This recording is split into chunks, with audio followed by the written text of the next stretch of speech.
বল হরিবল।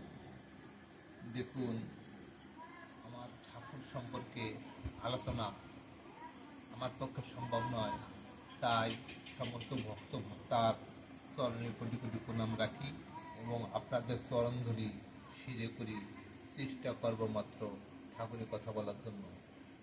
জয় হরিচাঁদ, জয় হরিচাঁদ, হরিবল হরিবল।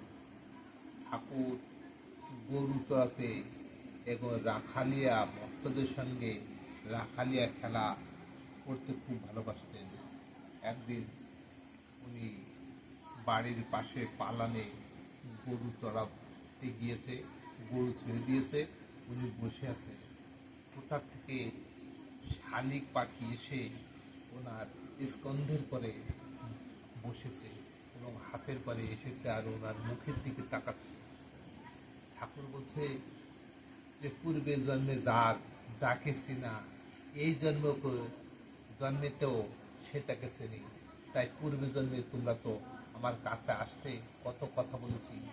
পূর্বে জন্মে তোমরা ছিলে সুখ শাড়ি রূপে, পক্ষী জন্ম পেয়েছিলে।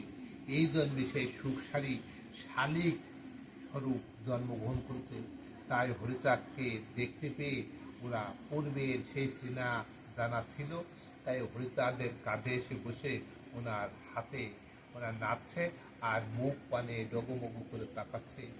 সেই আমার প্রাণের ঠাকুর, যাকে আমরা কতদিন দেখি না, তাই মন ভরে নয়ন ভরে আমার ঠাকুরের মুখ পানে তাকাচ্ছে।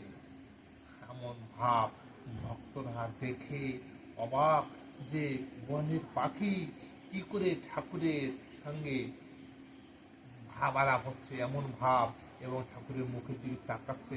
মনে হচ্ছে একদম চেনা শোনা পোষা পাখি। আগামী পর্বেতে শুনুন। জয় হরিচাঁদ, জয় গুরু।